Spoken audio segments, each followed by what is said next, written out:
Assalamualaikum warahmatullahi wabarakatuh. Terima kasih kepada Ibu Desria telah memberikan kami kesempatan untuk mempresentasikan bab 11 yaitu siklus konversi. Kami dari kelompok 10 yang terdiri dari saya sendiri, Aulia Izati, bersama kedua rekan saya yaitu Jenny Prista Alfianita dan Meila Dwi Rahma. Next, Jen.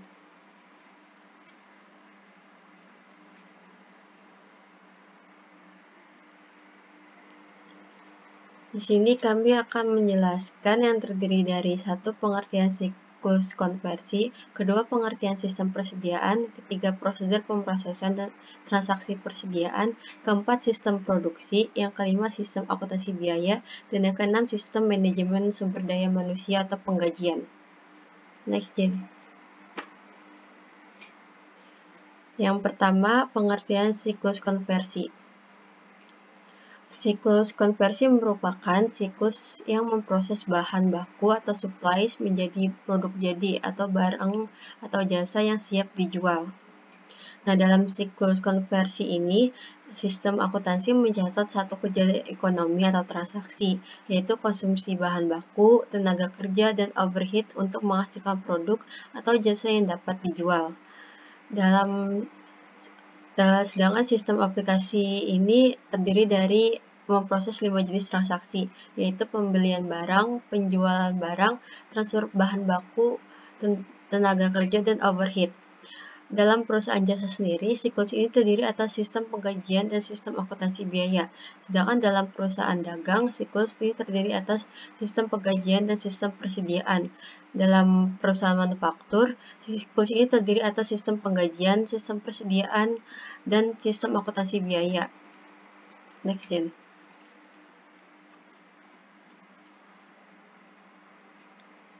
Jenny, next.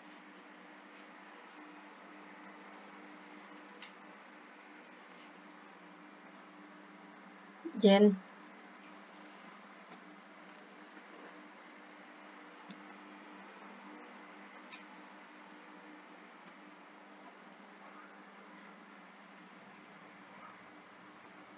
Kejauhan sebelum.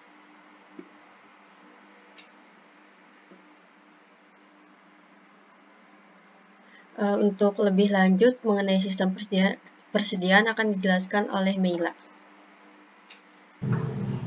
Baik, saya Meila Dwi Rahma. Di sini saya akan membahas mengenai sistem yang pertama, yaitu sistem persediaan.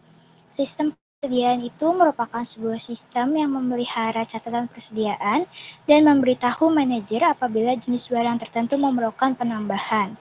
Nah, dalam perusahaan manufaktur, sistem persediaan itu mengendalikan tingkat atau jumlah bahan baku dan jumlah produk jadi. Sedangkan perusahaan dagang itu menggunakan sistem persediaan untuk menjamin bahwa barang tersedia untuk dijual kembali. Dan sebuah sistem persediaan memproses dua jenis transaksi yang telah dibahas dalam siklus pendapatan dan siklus pengeluaran. Kedua transaksi tersebut adalah transaksi pembelian barang dan transaksi penjualan barang. Next, Jen.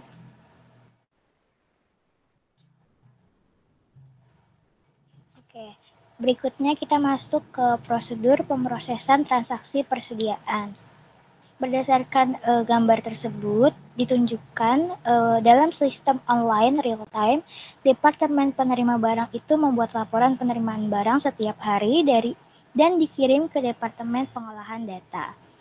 Bagian gudang membuat permintaan pembelian ke Departemen Pengolahan Data untuk dimasukkan ke dalam komputer. Setelah data itu masuk, komputer itu akan menjalankan program validasi untuk menguji ada tidaknya kesalahan pada data transaksi yang masuk. Jika nggak ada kesalahan, maka sistem akan memposting transaksi tersebut ke file induk, mencetak laporan kontrol, dan memperbarui file ringkasan buku besar. Program lain yang dijalankan setelah program pencetakan laporan pemesanan kembali. Sebelum dilakukan penghitungan fisik persediaan, sistem juga akan mencetak laporan kuantitas persediaan. Next slide, Jen.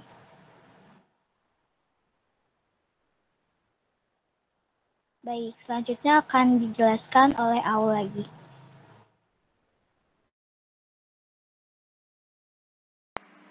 Oke, di sini saya kembali menjelaskan tentang sistem produksi. Sistem produksi ini mencakup serangkaian aktivitas bisnis dan kegiatan pengolahan data yang berkaitan dengan proses pembuatan produk. Nah, hubungan antara sistem produksi ini dan subsistem lainnya secara komprehensif yaitu berupa siklus pendapatan yang memberikan informasi tentang produk apa yang dipesan dan ramalan penjualan atau kuantitas yang akan digunakan oleh bagian produksi. Selanjutnya, informasi tentang bahan baku yang akan dikirim ke siklus pembelian dalam bentuk surat permintaan pembelian. Selanjutnya, informasi tentang kebutuhan tenaga kerja dikirimkan ke sistem manajemen sumber daya manusia atau penggajian. Selanjutnya itu informasi tentang kos produksi dikirimkan ke siklus buku besar dan pelaporan.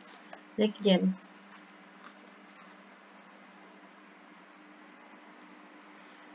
Nah, di sini terdapat diagram hubungan sistem produksi dengan sistem lainnya, yang dimana sistem produksi ini akan mengirimkan permintaan pembelian kepada siklus pengeluaran, dan sebelum itu siklus pendapatan akan mengirim order pelanggan ke dalam sistem produksi. Dan selanjutnya siklus pengeluaran berupa overhead dan bahan baku itu akan dikirim kembali ke sistem produksi. Dan siklus pendapatan ini akan mengirim seperti ramalan penjualan, dan kemudian setelah dari penerimaan overhead bahan baku, sistem produksi akan mengirim produk jadi ke siklus pendapatan. Setelah produk jadi, sistem produksi ini akan membutuhkan tenaga kerja, akan membutuhkan tenaga kerja, yaitu masuk ke dalam sistem manajemen sumber daya manusia, kemudian akan dikirim kembali mengenai biaya tenaga kerjanya.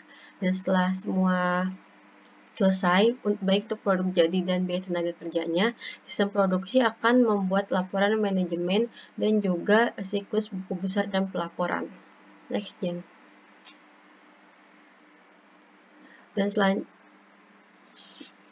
selanjutnya itu ada aktivitas dalam sistem produksi, yang dimulai dari berupa desain produk, akan beralih ke bill of material, kemudian akan dioperasikan menjadi operation list, dan kedua hal tersebut akan dikirim menjadi perencanaan dan pendajualan produksi.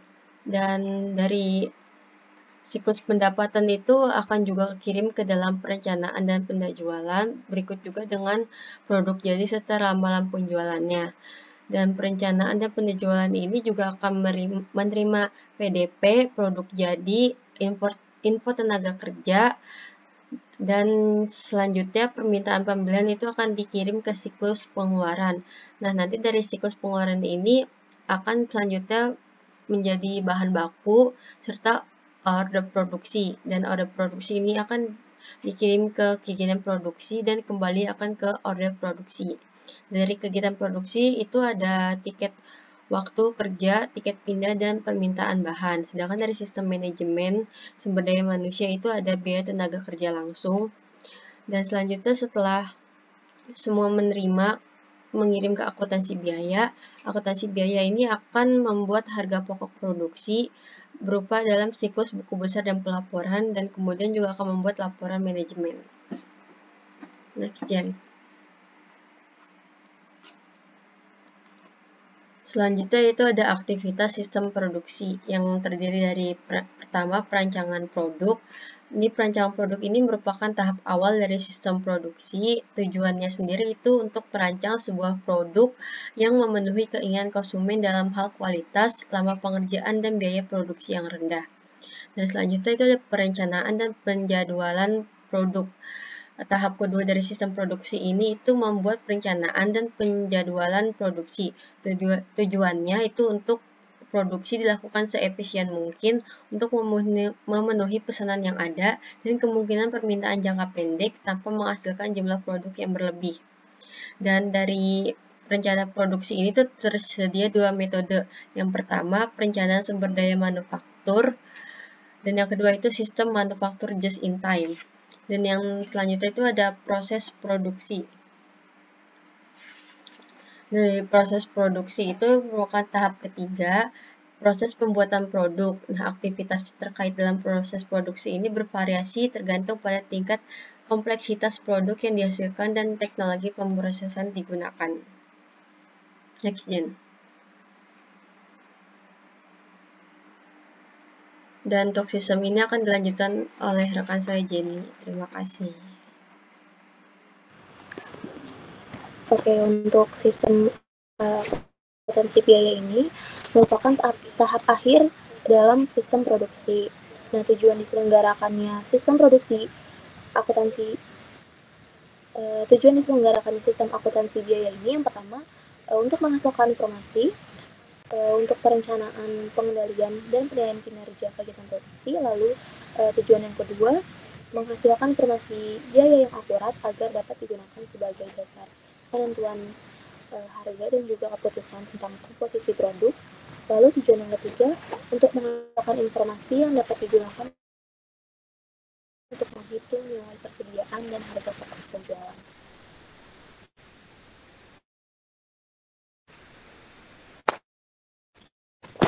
Sistem akuntansi biaya yang umumnya digunakan perusahaan, yaitu ada sistem penentuan harga pokok pesanan atau job order costing.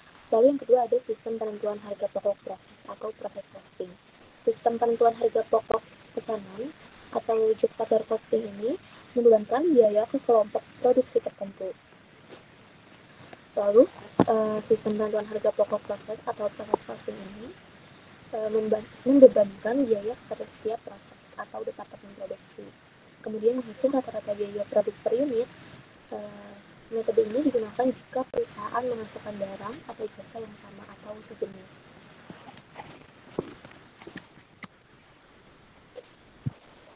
Laporan yang dihasilkan oleh sistem akuntansi biaya, yang pertama ada kontrol atau control report. Control report ini biasanya menggunakan laporan ini untuk mengiktisarkan seluruh pesanan atau kelompok produk yang ditambahkan atau dikeluarkan dari rekening persediaan produk dalam proses. Laporan ini juga digunakan memproses laporan ini juga digunakan untuk meringkas bahan baku dan tenaga kerja yang ditambahkan ke dalam proses. Lalu laporan yang kedua yaitu laporan harga pokok produksi atau production cost report. Sistem akuntansi biaya menghasilkan beberapa laporan, biasanya berbeda-beda jenis laporannya. Menunjukkan laporan harga pokok total dan per unit produk per pusat produksi, dan ada juga laporan yang menghasilkan laporan per jenis produknya.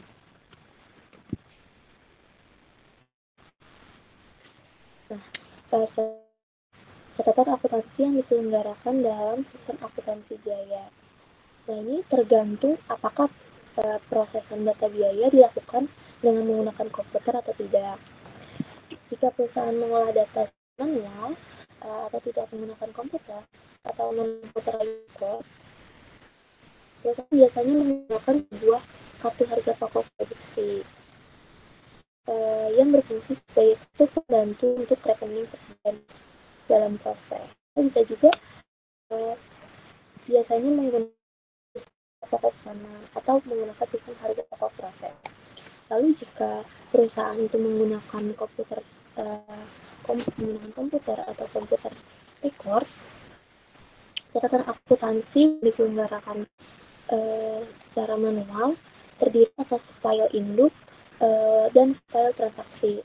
Lalu dalam sistem database-nya, file-file yang diselenggarakan itu ada file pusat biaya dan juga file harga pokok.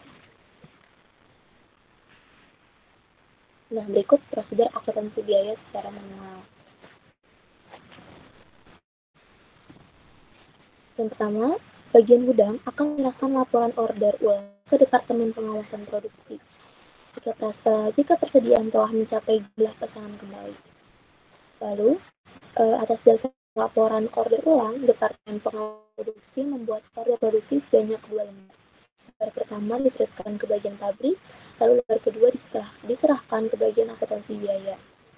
Atas dasar perintah produksi yang diterima, bagian pabrik akan meminta barang dengan membuat bukti permintaan bahan dan diserahkan ke bagian gudang.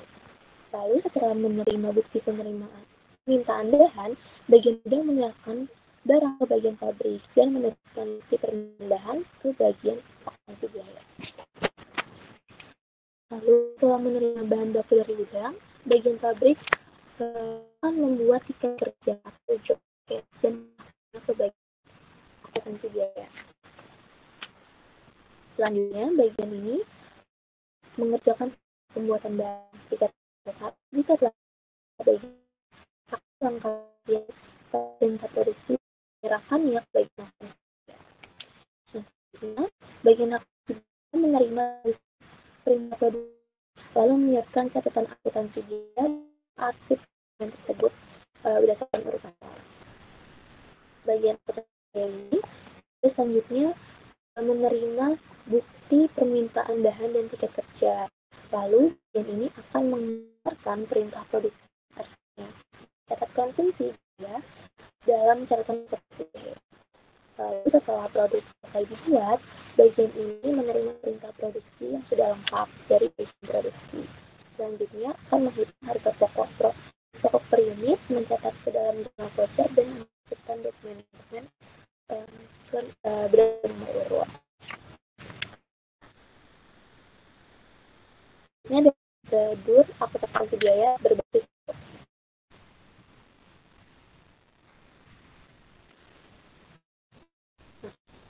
untuk prosedur ini, yang pertama, bagian gudang akan menyerahkan laporan pemesanan ke departemen alasan produk kembali dasar dokumen laporan pembeli ini sebagai dasar yang pertama akan ke bagian tadi, yang kedua akan sebagai departemen data. Lalu data menerima produksi di departemen produksi, lalu melakukan dengan jumlah kelompok memastikan produksi tidak kompleks. Setelah data produksi, bagi pengolahan program komputer berupa data saksi yang hasilnya adalah hitungan jumlah kelompok dan produksi yang telah terjadi. Lalu selanjutnya bagian ke gabungan produksi.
Apa petanya sudah terlihat?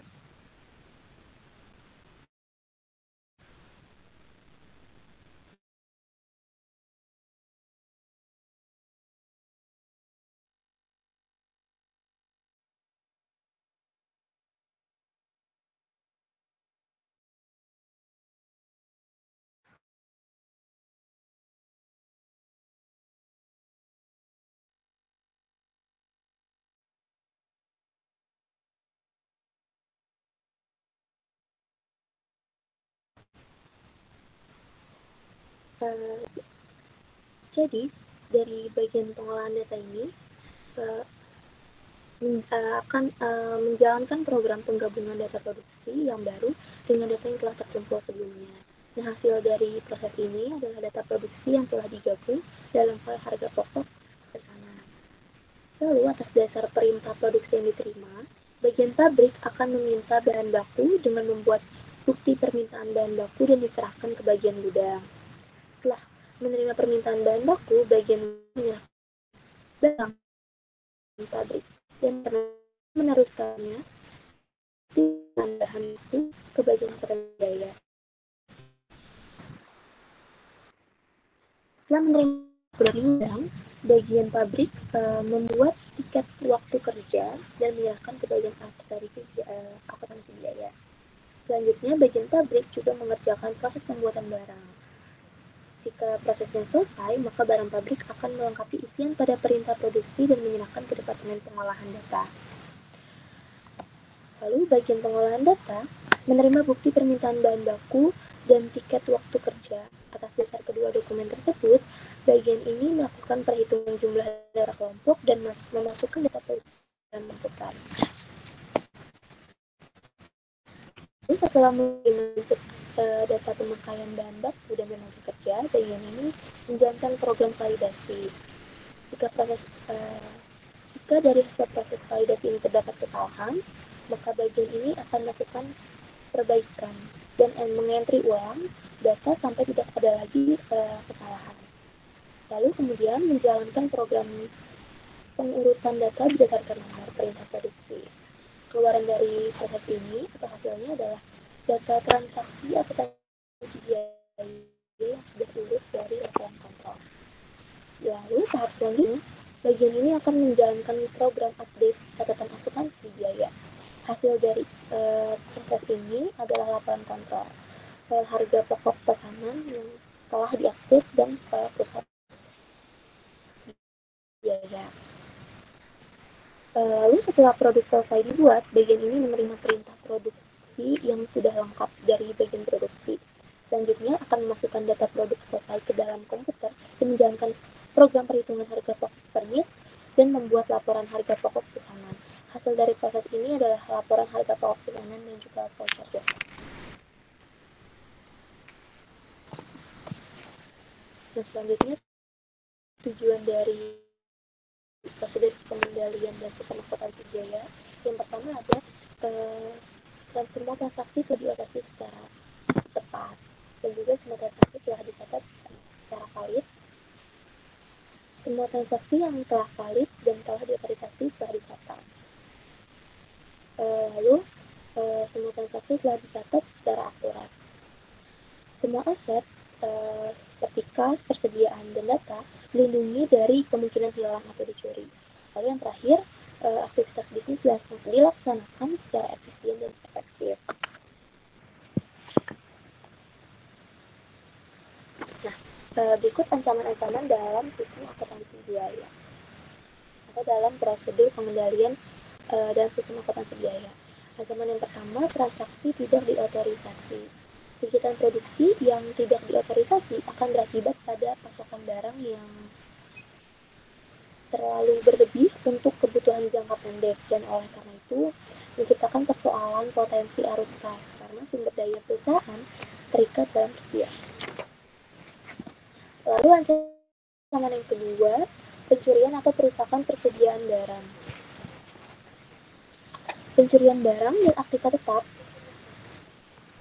merupakan ancaman utama bagi perusahaan manufaktur. Selain itu, pencurian persediaan menyebabkan produksi terlalu rendah atau underproduction.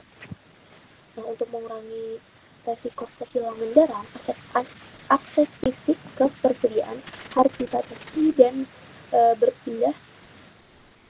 perpindahan barang internal harus didokumentasikan. Lalu ancaman yang ketiga adalah kesalahan pencatatan dan pembukuan. Pencatatan dan pemrosesan data aktivitas produksi yang tidak akurat dapat menurunkan efektivitas pengaduan produksi dan memperlemah kemampuan manajemen dalam memantau dan mengendalikan kegiatan operasi atau produksi. Selanjutnya, ancaman yang keempat yaitu kehilangan data. Kehilangan data produksi menghambat pemantauan persediaan barang dan aktiva tetap dan mempersulit penjaminan bahwa efektivitas manufaktur dilakukan secara efektif dan efisien. Lalu ancaman yang terakhir yaitu inefisiensi dan persoalan biaya kualitas. Inefisiensi kegiatan produksi dapat menyebabkan kenaikan biaya. Persoalan biaya kualitas juga menaikkan biaya dan bahkan mengurangi peluang penjualan di masa mendatang. Dengan demikian, aktivitas produksi harus dipantau secara ketat dan dilakukan tindakan segera. Oke, selanjutnya sistem manajemen SDM atau penggajian akan dibacakan atau dipresentasikan oleh rekan saya. Terima kasih.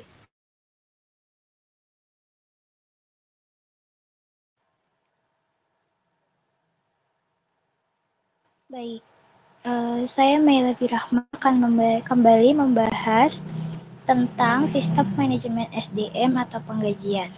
Sistem manajemen sumber daya manusia atau sistem penggajian adalah serangkaian aktivitas bisnis dan kegiatan pengolahan data yang terkait yang berhubungan dengan pengelolaan karyawan perusahaan secara efektif. Berikut ada kegiatan penting yang tercakup dalam sistem manajemen sumber daya manusia. Adalah yang pertama itu ada seleksi calon karyawan dan pengangkatan karyawan baru.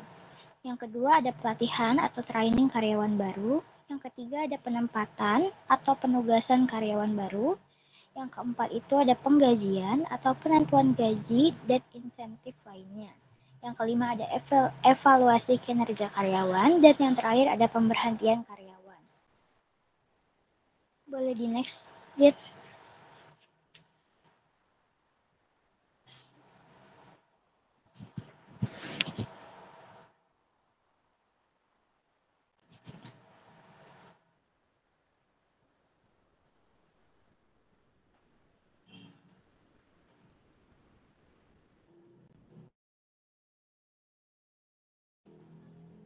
Jenny boleh next slide.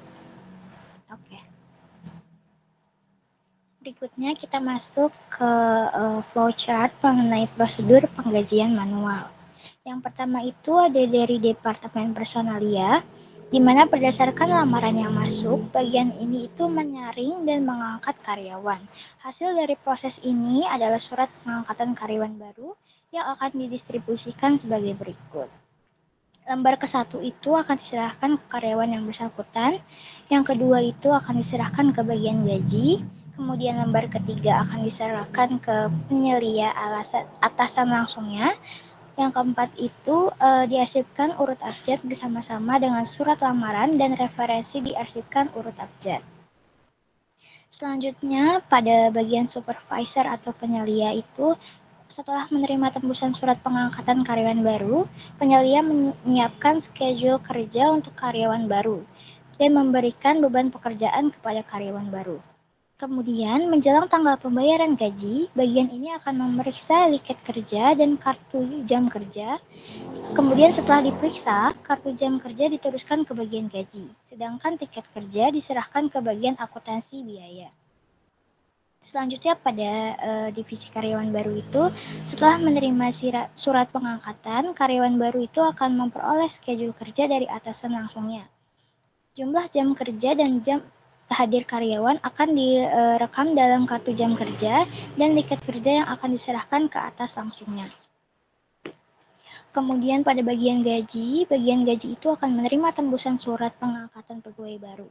Selanjutnya digunakan sebagai dasar untuk membuat catatan gaji kumulatif yang sementara akan diarsipkan urut abjad. Dan bagian ini juga menerima kartu jam kerja dari atasan langsung karyawan. Atas dasar dokumen ini, bagian gaji itu akan membuat daftar gaji sebanyak 2 lembar dan menyerahkannya ke bagian utang. Selanjutnya, bagian ini akan melakukan hal-hal yaitu yang pertama ada mengarsipkan kartu jam kerja urut abjad, yang kedua memperbarui atau update catatan gaji kumulatif, dan yang terakhir itu ada mengarsipkan catatan gaji kumulatif urut abjad. Sedangkan pada bagian utang akan menerima daftar gaji dari bagian gaji. Selanjutnya bagian ini akan membuat voucher, menandatangani voucher tersebut, dan menyerahkan kepada bagian keuangan bersama-sama dengan daftar gaji. Kemudian pada bagian keuangan sendiri, atas dasar daftar gaji yang diterima, bagian ini akan membuat cek transfer gaji untuk mengisi rekening gaji di bank dan buku setor bank dan menyetorkannya ke bank. Dan terakhir, kemudian membuat dan menandatangani cek gaji serta membayarkannya kepada karyawan. Yang terakhir itu ada bagian akuntansi, di mana setelah menerima tembusan bukti setor bank dari bank, bagian akuntansi ini kemudian akan mencocokkan tembusan bukti setor tersebut dengan daftar gaji dan mengarsipkannya urut tanggal. Dan kegiatan terakhir bagian akuntansi akan membuat jurnal pembayaran gaji dan memposting ke rekening buku besar. Boleh di slide, Jen? Oke, berikut ada beberapa ancaman dalam sistem manajemen sumber daya manusia atau penggajian. Yang pertama itu ada karyawan tidak mumpuni dan tidak jujur, di mana pengangkatan karyawan yang tidak mumpuni atau kompeten dapat meningkatkan biaya produksi. Selanjutnya itu ada pelanggaran terhadap peraturan ketenagakerjaan. Pemerintah itu sudah menetapkan penalti yang berat kepada perusahaan yang melanggar peraturan ketenagakerjaan. Selanjutnya ada ancaman ketiga, yaitu pengubahan file induk gaji secara tidak sah, di mana pengubahan data induk gaji secara tidak sah akan berakibat pada kenaikan biaya tarif gaji, upah, komisi, dan tarif dasar lainnya yang digunakan untuk menentukan atau menghitung kompensasi tidak benar. Kemudian ada ancaman data jam kerja tidak akurat, di mana ketidakakuratan data jam kerja dan data kehadiran karyawan itu dapat berakibat pada kenaikan biaya tenaga kerja dan kesalahan laporan biaya tenaga kerja. Ancaman yang kelima itu ada pemrosesan gaji yang tidak akurat, di mana kompleksibilitas pemrosesan gaji mengakibatkan munculnya berbagai kesalahan. Nah, kesalahan ini dapat menyakiti moral karyawan, terutama jika cek gaji sampai terlambat untuk dibayarkan. Selanjutnya yang keenam itu ada ancaman pencurian atau kecurangan distribusi cek gaji. Nah, ancaman utama lain yang muncul adalah pencurian cek gaji atau pembuatan cek untuk karyawan yang sudah berhenti bekerja atau untuk karyawan fiktif. Nah, ancaman ini dapat menaikkan biaya dan kehilangan kas. Selanjutnya yang terakhir ada ancaman kehilangan data atau pengungkapan data yang tidak sah, di mana database manajemen SDM itu merupakan sumber daya yang bernilai yang harus dilindungi dari kehilangan atau kerusakan. Selain itu, penting juga untuk melindungi kerahasiaan data karyawan. Sekian pembahasan saya mengenai sistem manajemen SDM penganggaran. Dan sekian juga pembahasan dari kelompok 10 tentang bab 11 ini yang berjudul tentang sistem konversi. Kurang lebihnya mohon maaf. Terima kasih. Wassalamualaikum warahmatullahi wabarakatuh.